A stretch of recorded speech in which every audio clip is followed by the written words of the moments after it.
предлагам искам отново да дам думата на доцент Боян Жеков, който така ще ни инволвира в програмата, която следва, и така ще направи едно въведение в случващото се през информационната ния ден, част на Хоризонт Европа. Благодаря ти. Криси, много ти благодаря. Уважаеми дами и господа, това е времето за Хоризонт Европа в нашето събитие. Още веднъж искам да ви благодаря и може би да довърша нещо много важно от кратките думи, с които започнах в посока партньорство и политическа визия. Третото нещо, което искам да кажа, е привличане на средства. Хоризонт Европа трябва да стане, както в другите европейски страни, програма, която да броиме върнати средства в България от вноските, които България е внесла в Европейския съюз. Тоест много бизнес-ориентирано мислене на привлечени средства от Хоризонт в България. Това не става бързо, това става постепенно, но е много важно да броиме привлечени средства в българската наука и бизнес не само от оперативните програми, които вече са ни предоставени, от структурните фондове, но и от фондовете, които са с централизирано кандидатстване в Брюксел. Много е трудно да се направи въведение и преглед върху една такава голяма програма. Знаете, че имаме информационни дни. Тези от вас, които следят темата с Хоризонт, виждайки погледите и присъстващите в залата, мисля, че почти всички са наясно какво е Хоризонт Европа, т.е. ние нямаме новобранци в залата, които тепърва днес да научат какво е Хоризонт Европа. Тъй като имам и задачката малко да разтегля времето. Не, напротив, имаме замминистър професор Георги Ангелов. Преди това, добре. Да. Само ще кажа две много важни неща, за които искам да обърна внимание. Относно Хоризонт Европа. Ако някой познава Хоризонт Европа от първите дни на 2021 година, тогава, когато тя беше структурирана с решение на Европейския парламент, ако някой познава трите основни стълба на Хоризонт Европа, говорили сме многократно за тях. В първия се намира Мария Кюри, във втория се намира 6 клъстера, в третия се намира Европейски иновационен фонд, по-бизнес ориентиран, т.е. ако гледаме от ляво надясно имаме наука към бизнес. Имаме три много важни неща, които се промениха през последните години и които имат много силен потенциал България да успее. Първото нещо, това са мисиите. Ние не сме правили и ще направим информационен ден само за мисиите. Второ, European Partnership. Имаме 39 European Partnership в момента и се готвят още 10. Подготовката е в момента, т.е. ние сега имаме шанс да сложиме крак в тези новите.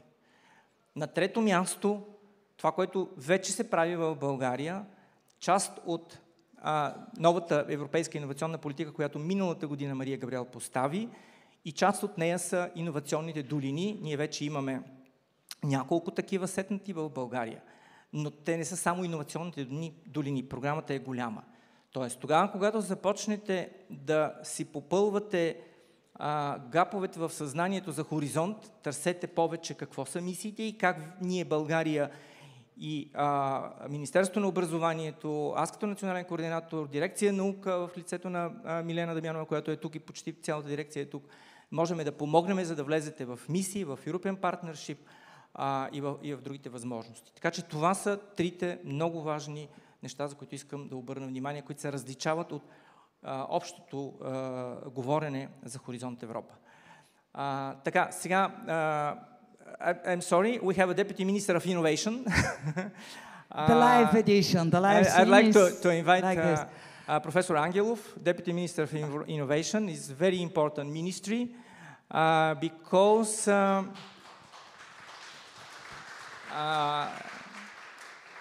we have to work in collaboration with this ministry.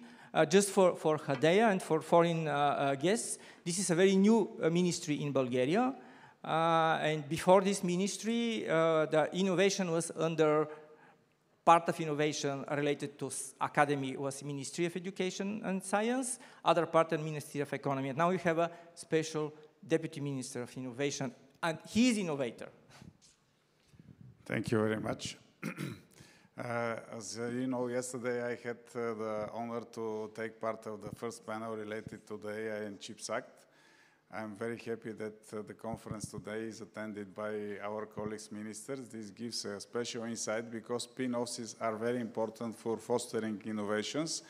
And maybe it's worth to, open the topic, how to, in particular, to give the means, in particular, to stimulate spin-off in innovations. And for me, in Bulgaria, especially having our ecosystem and our legislature, it's worth considering the option to include spin-offs made in the legislature and to stimulate universities to generate spin-off, as we have the similar approach across Europe. So maybe this is one topic that could be addressed in a more, specific way, considering the legislature, because I think the ecosystem is mature, but maybe the legislature should follow it. So, yeah, thank you. Thank you. One small thing. Actually, Professor Georgi Angiov is one of the very leading scientists who are already having successful stories next to a different project proposal.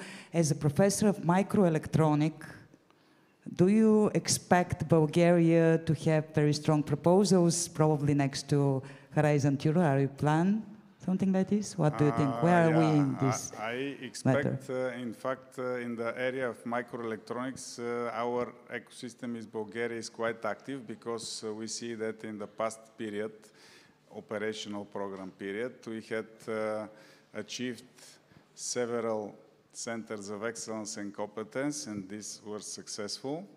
And also the series of projects that were funded related to the research universities also include extensive number of microelectronics projects. So for me, we have not only started, but we are moving sustainably. And having in mind that we included microelectronics in the research and innovation smart specialization strategy, I think that we also paved the way ahead for the upcoming program period. So yes, I expect that we'll have successful projects, but what is more important, we'll have kind of pathway ahead, and that's why we're planning our ministry to sign officially the administrative agreement with the CHIPS joint undertaking. This is the joint undertaking that will fund the initiatives planned for the EU CHIPS Act actions. The horizon is until 2030. So I hope that not only we'll have projects on the basis of specific topics, but also have projects that, aim ahead and increasing also the ecosystem and the tools, the supply chain, in fact, that could be aligned to the world economy, because in fact the manufacturing business is worldwide, and the EU CHIPS Act arguments are in fact to stimulate Europe to cope with and increase its market share at the global market. So yeah. Thank you. Later on we have specific discussion on this, so yeah. Thank you for support and knowledge. Big applause for Professor George Angiov, Deputy Minister of Ministry of Innovation and Growth. Thank